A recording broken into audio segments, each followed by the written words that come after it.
have ability. There are so many things I can do. I have capital. Capital is not, in this case, just money. The relationships you have, the contacts you have, the connections you have. Your knowledge can be capital. You have time.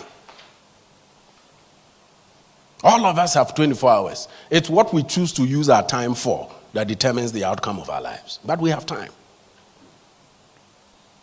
We have time. And yet, with all these things going for us, if our mentality is wrong, we won't amount to much. And the scary bit is that you know the Lord. That's the scary bit.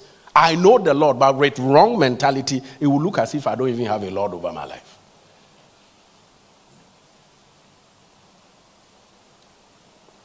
And what feeds this wrong mentality?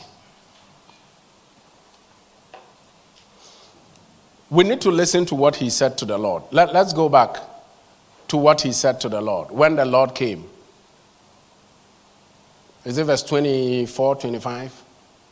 The servant giving 1,000 said, Master, I know you have high standards and hate careless ways, that you demand the best and make no room for error. Let's be there. Don't move yet. I want to help you see one thing that really went against this gentleman. He knew that the master had high standards and that the master demanded the best.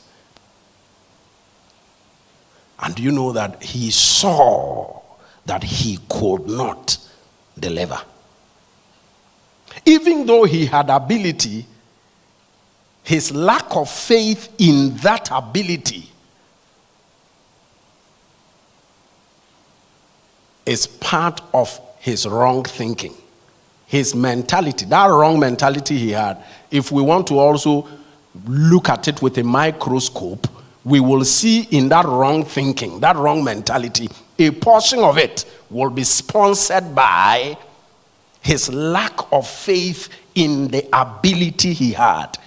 Because the Lord gave him the 1,000 because of an ability he possessed. But now he is saying that I know that you demand the best. I know that your standards are high.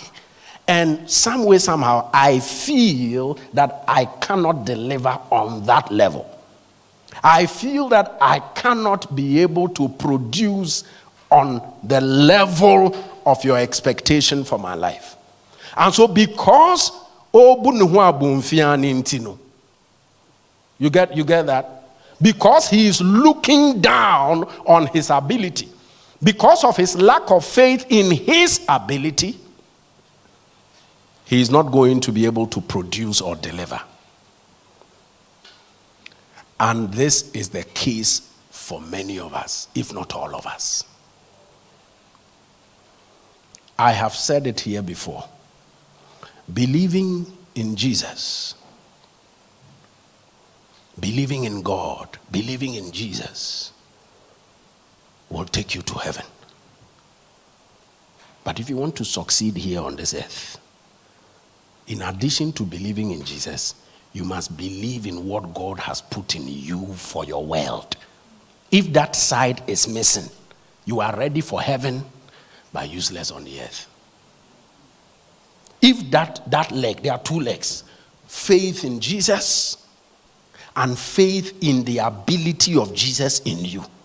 Greater is he that is in me than he that is in the world. It's a fact. It's a spiritual reality. But that won't change your life. It is when you believe that indeed greater is he that is in you than he that is in the world, that's when that begins to deliver something to you. So you will lose your fear for witches. You will lose your fear for demons. You will lose your fear for ancestral curses, because you have truly believed that he that is in you is greater than he that is in the world. But until you believe that, it will be true that greater is he that is in you, but it won't do anything to your life. It's not as if you don't believe greater is he that is in you, he will leave you. No, he is in you, but it is your faith in that determines what you say and do and how you behave. So,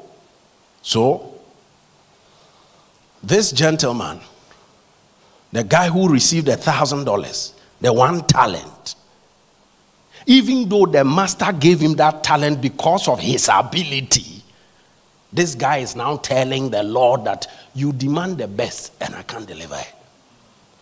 Your standards are high and I didn't want to disappoint you. That means you don't believe you can deliver. We call that self-efficacy. How do you believe that you can? Many of you will not bet on you, but you are willing to bet on others. Because you know you. If it depends on me, I can't do it. But the way I'm seeing Shakure and the way look at his kaftan, you know what? Let me cast my vote on Shakure rather. So here we are. Our whole destiny depends on third parties. So if they don't deliver, we are doomed. Why wouldn't you bet on yourself? Let me fail because I failed. Let me not fail because I was expecting Samuel to do something and he didn't come through. You will live a life of regret all your life if you were waiting for a third party to make a move for your life to change. Let me fail because I failed. Not because somebody should have done something that he didn't do. And I'm walking around offended and angry because you should have and you didn't.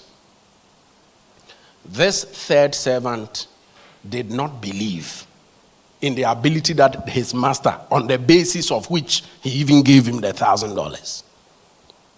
So if you don't believe in God's ability in you, you are not going to deliver. Even if you have ability, even if you have capital, even if you have time, you are not going to amount to much because you are lacking faith in his ability in you.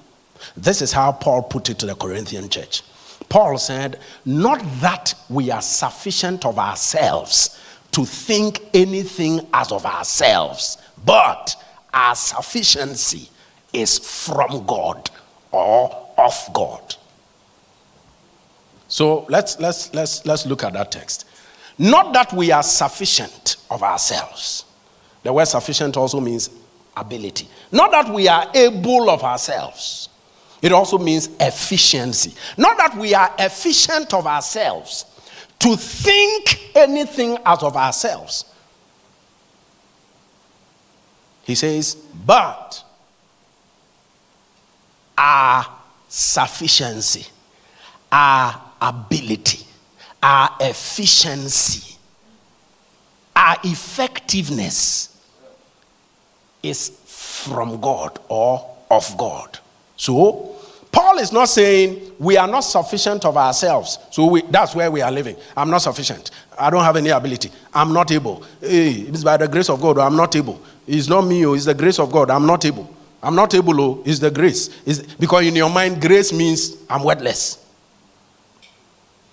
But he quickly moves to say that even though the ability is not coming from us per se, the ability we are using is actually coming from God. Meaning we are using an ability that is not self-sponsored but God-sponsored. So Paul is not saying we don't have ability. Paul is saying our ability comes from God. So if Paul didn't believe he had the ability to do what he did, it wouldn't matter that Jesus appeared to him. He wouldn't have amounted to much. Just as some of us think when we have an angelic encounter, our lives will change. It's a lie. If Jesus appears to me, my whole life will turn around. It's not true. People saw him, ate with him, and doubted him. It is faith in his ability in you that will make you count in this earth. When it comes to life on earth, I'm not talking about going to heaven. No. I'm talking about life on earth. If you don't believe in what God has given you, you won't go anywhere. Let me even stretch it a bit. Let me stretch it. Let me stretch it. Oh, Jesus. Let me stretch it. An atheist who doesn't believe there is God, but believes in what he can do. An atheist. He doesn't believe there is God, but he believes in what he can do. He's not waiting for anybody to come and save him. He's not waiting for anybody to come to his deliverance. He is willing to do what he thinks he can do and knows he can do. That atheist. And a believer who is always in church just praying, believes in God, but doesn't believe that he can do anything based on God's grace in his life, based on God's ability in his life. On this earth, the atheist will live a more quality life than that believer who believes in God, but doesn't believe that God has any ability in him, anything in him that he can do. Please, are you getting that? Yes. So when it comes to earth, life on earth, you need more than just believing in God. You need to believe in God's ability in you. You need to believe in God's grace in you. If you don't believe it, you are not going anywhere. Opportunities will open to you. You will think they will be too good for you. So you will withdraw. You will coil back into your shell. God will set up a platform for you, give you access. You will go and malfunction because you don't believe